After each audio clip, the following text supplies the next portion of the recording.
let's try and talk about some of this. We won't have time for all of it, but some of it with Vanessa O'Brien. She's not just an explorer, she's an extreme explorer. I'm very happy to say that she's sitting in the studio right opposite me.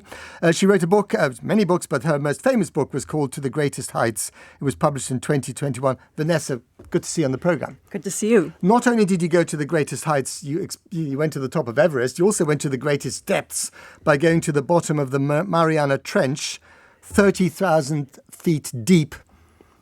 The most bottom bit of the bottom of the ocean. What makes someone want to do both?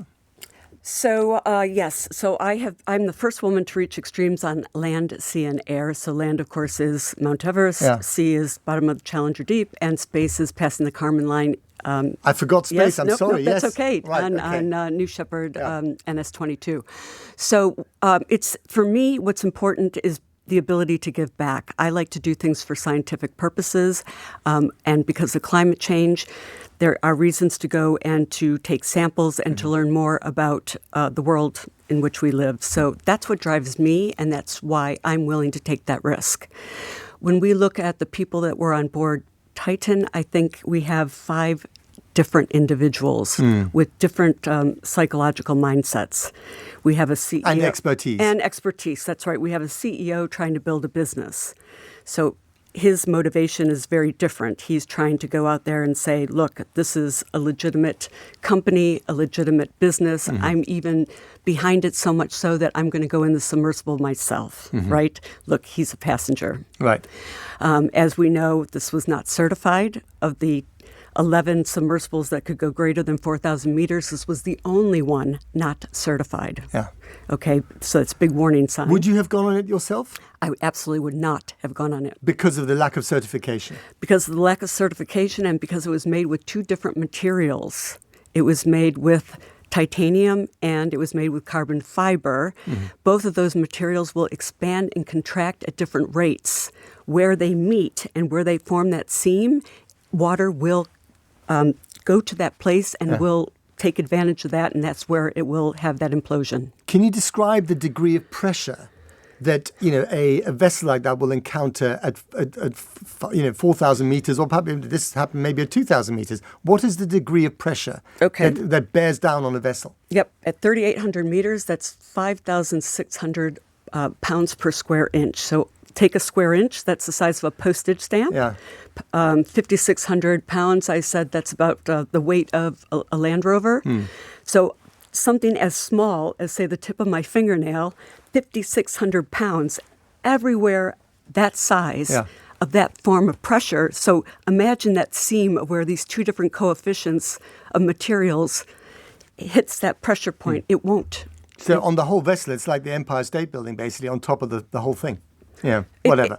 I mean, it's an enormous amount of pressure. Yeah, but it's going to go to the weakest point, and the weakest point is where that implosion will take place. The way you describe it makes it seem really clear and obvious. Why wasn't it obvious to the owners of OceanGate? Why was it not obvious to quite a few other scientists who've gone down in that submarine, in that very same boat that is now, wreckage at the bottom of the ocean? Well, they had made successful dives. So you can find people who had gone on those dives. They were lucky. And yeah, they were lucky. So here's the point is when you roll the dice, right? Are you a gambler? How many times are you going to roll that dice where it doesn't work?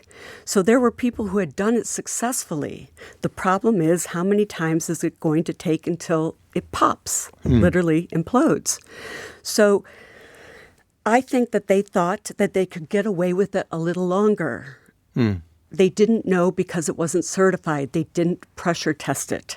And why didn't they use the kind of submarine that you used to go down much, much deeper to the bottom of the Mariana Trench, which is, 11,000 meters deep, 3,000 meters deeper than Everest is high?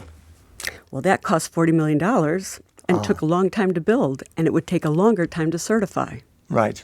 So if you want to do it right, you need to be in it for a longer period of time and have a longer game plan. So they did this on the cheap, basically. It sounds cheaper. Awful. Cheaper. So and then the psychology of, why are these men going down to see a wreck that has beautiful pictures online by, professional photographers, but they're cramped side by side where they can't stretch their legs. what are they really going to see underwater where it's dark, where there's a porthole, and you can't really, you got to share a view of something that you're really not going to be able, you could see something so much better just... So they can say, been there, done that, I guess. That's potentially the only reason, but what bragging right is that? That's and apparently terrible... the son of the British CEO who was on board didn't want to go at first, but he did it. Yeah. I don't know if that's true, but he wants to please his father because it was Father's Day. Yeah, I saw that, and actually that's a good lesson for all relations, really whatever the relation is between two people, but let's take father and son. Let's be kind to each other. Let's think about, the pressures that we put on each other maybe unnecessarily. I think back to my own father, and, I had to go ice fishing to spend time with my father. No one likes ice fishing. Is that true? So, yes, it's true. So, Your father liked ice fishing? Of course he did. But think about what our children like and think about things that we can do with them that they like. And if we can't find common ground, then throw both options out and pick something new. So what was it like going down to see the Mariana Trench? I can't imagine, 100 meters below the surface of the sea. I've gone down, I think, 2 or 3 meters, and I thought that was terrifying. What's it like? Yeah, so this is, to go down to that area, this is 200 miles southwest of Guam. This is the Federated States of Micronesia. This was a dive to, I was able to take samples for the Natural History Museum. This is 4 hours one way to the bottom. It was in partnership with NOAA to survey the bottom. So we went 3 hours across and came up a little bit earlier because of some issues with the battery. But it was almost like what I imagined the surface of the moon to look like, because there's some sediment that's a little bit gray and brown. It's very, very quiet, very, very dark. There's 8 tons of pressure, 16,000 pounds per square inch, back to our square inch. And this is a really so dumb question. silent. Any deep sea fish down there or nothing at all? There are little tiny bristle worms called polychaetes. They have little tiny wings, but you can't have a spine with that much pressure, and you don't need eyes because it's dark. So it's the hadal zone. It's the very deepest part where there's really no predators. Why aren't these deep? So this is another dumb question, but I'm asking like I'm a 10-year-old. Why aren't these deep sea fish, those scarily pale fish with no eyes, why aren't they just squashed by all the pressure? Well, your tiny little worms, like sea cucumbers and stuff like that sits on the bottom. They can survive. They're just... They can. They're sea cucumbers. Yeah. Somebody's got to survive. Someone's got to survive. Vanessa O'Brien, thank you very much for coming in. The book is called To the Greatest Heights. Thank you, Thanks Matt. for your insights. It's Cheers. great to have you on the program.